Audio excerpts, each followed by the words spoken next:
Hello friends, मेरा नाम है सैंडी और आप देख रहे हैं ज्ञान विज्ञान। दोस्तों, आज के वीडियो में हम डिटेल में जानेंगे कि अलग-अलग ट्रांजैक्शन फेल होने पर बैंक कितनी पेनल्टी देती है। तो दोस्तों, वीडियो को लाइक, शेयर और चैनल को सब्सक्राइब ज़रूर करिएगा क्योंकि मैं ऐसे ही इन्फॉर्मेटिव वीडियोस लाता रहता हूँ। तो चलिए स्टार्ट करते हैं।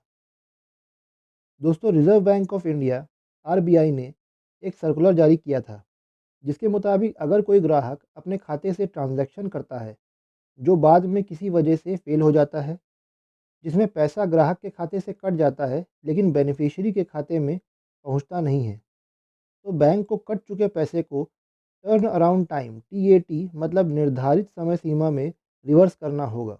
अगर निर्धारित समय सीमा में पैसा रिवर्स नहीं किया जाता है तो बैंक को उस ग्राहक को पेनाल्टी देनी होगी। इस सर्कुलर का लिंक आपको डिस्क्रिप्शन में मिल जाएगा।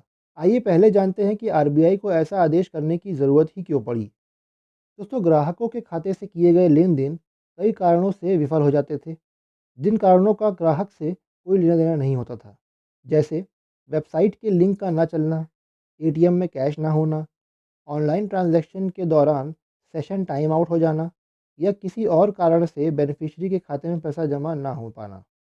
ऐसे सभी मामलों में गलती ग्राहक की नहीं होती थी और इनमें कंप्लेन होने के बाद भी लंबे समय तक पेंडिंग होने से इनमें ग्राहकों को कोई मुआवजा भी नहीं मिल पाता था। तो इसी वजह से आरबीआई को ये कानून लाना पड़ा।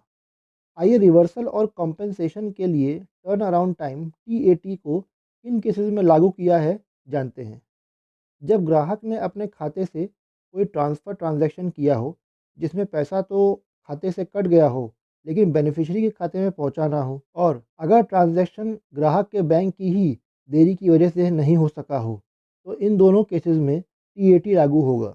अलग-अलग टाइप के ट्रांज़ैक्शंस में अलग-अलग टर्न अराउंड टाइम सेट किया गया है। आइए अब ट्रांज़ैक्शंस का टर्न अराउंड टाइम कितना है और उन पर कॉम्पेंसेशन कब से कैलकुलेट होगा ये जानते हैं। ATM machine transaction. अगर पैसा खाते से कट जाए और एटीएम मशीन से ना निकले तो मैक्सिमम T+5 डेज़ में बैंक को पैसा रिवर्स करना होगा। अगर बैंक ऐसा नहीं करती है तो T+5 डेज़ के बाद ₹100 पर डे के हिसाब से बैंक को कॉम्पनसेशन देना होगा। यहाँ टी का मतलब है वो दिन जिस दिन ट्रांजैक्शन किया गया है।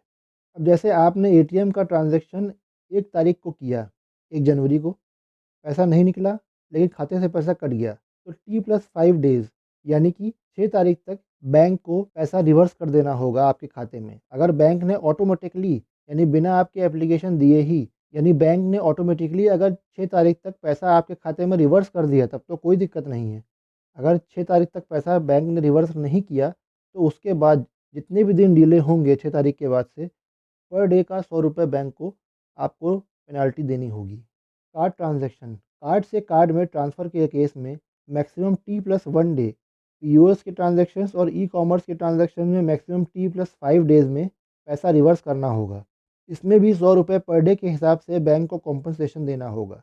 IMPS transaction. इसी तरह आईएमपीएस ट्रांज़ैक्शन में भी मैक्सिमम T+1 डे में पैसा का रिवर्सल और ₹100 पर डे के हिसाब से कॉम्पनसेशन है। UPI transaction. इसी तरह यूपीआई ट्रांज़ैक्शन जिनमें अगर 2 अकाउंट्स के बीच में फ़ंड ट्रांसफ़र किया गया है, तो इन ट्रांज़ैक्शन में मैक्सिमम T+1 डे और अगर किसी मर्चेंट को पेमेंट की गई है, तो उस केस में मैक्सिमम T+5 डेज़ में पैसे का रिवर्सल और ₹100 पर डे के हिसाब से कॉम्पनसेशन है। एईपीएस इंक्लूडिंग आधार पे। अगर आपने किसी के आधार पर डायरेक्टली पैसे भेजे हैं, आधार पे की मदद से या एईपीएस यानी आधार इनेबल्ड पेमेंट सिस्टम की मदद से पैसे भेजे हैं, तो उन केस में भी मैक्सिमम T+5 डेज़ में पैसे का रिवर्सल होना होगा अगर पैसा डेबिट हो जाए और बेनिफिशियरी के खाते में ना पहुँचे। इसमें ₹100 पर डे के हिसाब से कॉम्पेंसेशन भी देना होगा। आधार पेमेंट बिल सिस्टम एपीबीएस या national automated clearing house NACH. दोस्तों, एपीबीएस की मदद से बल्क में एक साथ कई सारे आधार कार्ड में डीबीटी मतलब डायरेक्ट बेनिफिट ट्रांसफ़र के रूप में सरकार सब्सिडी या अलग-अलग योजनाओं के माध्यम से पैसा बेनिफिशियरी के खाते में क्रेडिट करती है। इसी तरह एनएसीएच की मदद से ई मैंडेट को प्रोसेस किया जाता है, जिसमें ग्राहक के खाते में एक स्टैंडिंग इंस्ट्रक्शन लग जाता है, जिससे उसके खाते से पैसा हर महीने अपने आप कटता रहता है। इसका एक एग्जांपल म्यूचुअल फंड की एसआईपी है, जिसमें पैसा हर महीने अपने आप खाते से कटता रहता है। ये ई मैंडेट की मदद से ही होता है। तो इन दोनों केसेस में मैक्सिमम T+1 डे में पैसे का रिवर्सल होगा और ना होने पर 100 रुपये पर डे के हिसाब से कॉम्पेंसेशन देना होगा। प्रीपेड पेमेंट इंस्ट्रूमेंट्स जैसे गूगल पे, फ़ोनपे, अमेज़न पे, इनके केस में भी मैक्सिमम T+1 डे में पैसे का रिवर्सल और 100 रुपये पर डे के हिसाब से कॉम्पेंसेशन है। तो दोस्तों आज के लिए बस इतना ही।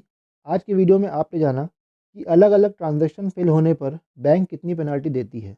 उम्मीद करता हूँ कि आपको मेरा ये वीडियो अच्छे से समझ में आ गया होगा। अगर आपका इससे रिलेटेड कोई भी सवाल है तो मुझसे कमेंट करके पूछें, मैं जवाब ज़रूर दूँगा। और सब्सक्राइब करें मेरे चैनल ज्ञान विज्ञान को, साथ ही नोटिफिकेशन बेल आइकन को ज़रूर दबाइएगा और ऑल पर क्लिक कीजिएगा, क्योंकि मैं ऐसे ही इन्फॉर्मेटिव वीडियोज़ लाता रहता हूँ। Thanks for watching.